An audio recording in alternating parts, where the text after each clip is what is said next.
জাতীয় মহিলা কমিশন তাদের তরফ থেকে ইতিমধ্যেই চিঠি দেওয়া হয়েছে মুখ্য সচিবকে। এই কসবা কাণ্ডে সেপির পর অবিলম্বে গোপনে নির্যাতিতার পূর্ণাঙ্গ মেডিকেল টেস্ট করাতে হবে। নির্যাতিতার মেডিকেল টেস্টের পূর্ণাঙ্গ রিপোর্ট দিতে হবে। 3 দিনের মধ্যে সেই রিপোর্ট জমা দিতে হবে জাতীয় মহিলা কমিশনে। নির্যাতিতা ও তার পরিবারের নিরাপত্তা সুনিশ্চিত করতে হবে। সিপিকে লেখা চিঠিতে এমনটাই বলল জাতীয় মহিলা কমিশন। কসবা কাণ্ডে গতকালই স্বতঃপ্রণোদিত হস্তক্ষেপ করে জাতীয় মহিলা কমিশন।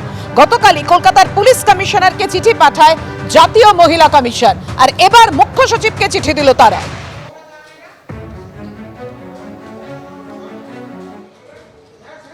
এই ঘটনা যখন শুনলাম 2 দিন আগে, আমি খুব কমিশনের থেকে যতটা না উদ্বিগ্ন ছিলাম তার চাইতে বেশি একজন মহিলা হিসেবে, পশ্চিমবঙ্গের বসবাসকারী একজন মা হিসেবে আমার দুশ্চিন্তা সত্যিই অনেকটা বেড়ে গেছিল।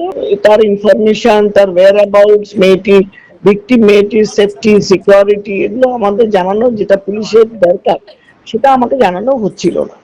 আমি খবরটা তখন আমার কমিশনে পাঠালাম যে এই অবস্থায় আছি, I am not getting any positive support from concerned police and administration.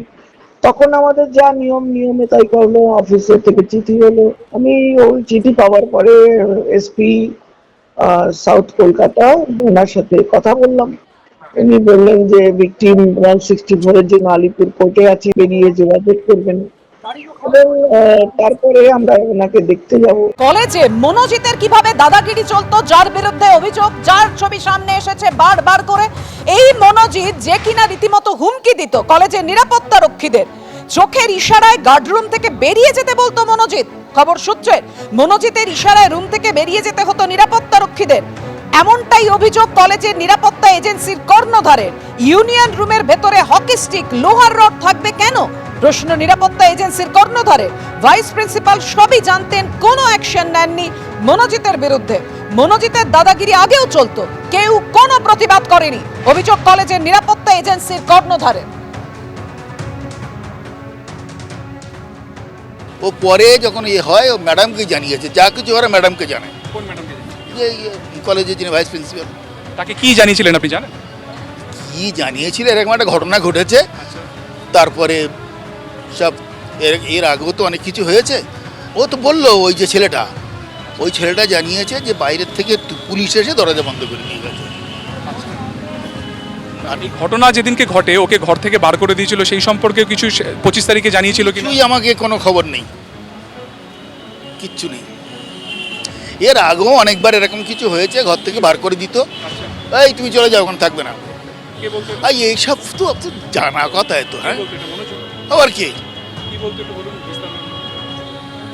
মানে ইশারা, মুখে কোনো কথা হবে না, মানে বেরিয়ে যায়। এক্ষেত্রেও কি এরকমই হয়েছে? ও বাবাও, এখানে নাকি শুনলাম, এখন জানতে পারছি হকি স্টিক আছে, লোহার রড আছে, কত কি আছে। আপনি তো একজন মানে কর্ণধার, তো আপনাকে কখনো এই প্রবলেমের কথা জানাননি, বা আপনি এটা কর্তৃপক্ষকে জানাননি, বা ও কখনো জানেনি যে এরকম চোখে ইশারা হয়ে বার করে দিতে? এখন জানতে পারছি, কারণ ওদের নাকি যদি কাউকে বলে মেরে দেবে। হ্যাঁ, মেরে দেবে। অর্থাৎ বুঝতেই পারছেন যে একের পর এক অভিযোগ সামনে এসেছে। গতকাল ঘটনা সামনে আসার পর কলেজের ভাইস প্রিন্সিপাল তিনি কি বলেছিলেন দেখুন। মনোজিৎ মিশ্র, যিনি অ্যারেস্ট হয়েছেন, যিনি মূল অ্যাকিউজড, তিনি আপনার এই কলেজে কিভাবে যুক্ত? এই কলেজে প্রাক্তন ছাত্র ছিল, তারপরে গভর্নিং বডি অ্যাপয়েন্টমেন্ট মানে ডাইরেকশনে সেদিন আরও 2 জনের অ্যাপয়েন্টমেন্ট হয়েছিল, পিওরলি টেম্পোরারি, যেহেতু এরকম ক্লিন করতে হয়, করতে হয়। সেদিন ওর কোয়ালিফিকেশানটা যেহেতু অ্যাডভোকেট ছিল, বাকিদের কোয়ালিফিকেশান যেহেতু কম ছিল, ওকেও পিওরলি টেম্পোরারি হিসেবে কিছুদিনের জন্য রাখা হয়েছে। কতদিন আগে? 45 দিন করে এরকম কিছু। ল কলেজে গণধর্ষণের অভিযোগে ইতিমধ্যে গ্রেফতার করা হয়েছে নিরাপত্তা রক্ষীকে।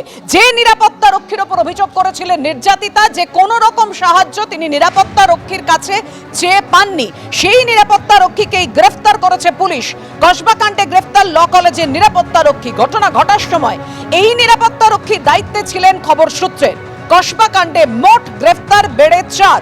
ধৃত 2 পড়ুয়াকে জেরা করে গ্রেফতার কলেজের নিরাপত্তা রক্ষী। প্রথমে নিরাপত্তারক্ষীকে আটক করে জিজ্ঞাসাবাদ করা হয়, পরে তাকে গ্রেফতার করে পুলিশ। ঘটনার সময় ইউনিয়ন রুমের বাইরেই পাহারায় ছিলেন দুই আইন পড়ুয়া। অভিযোগ নির্যাতিতার, এবং তিনি নিরাপত্তারক্ষীর কাছে সাহায্য চেয়েছিলেন, কিন্তু কোনো সাহায্য তিনি পাননি, এমনটাই অভিযোগ করেছিলেন নির্যাতিতা।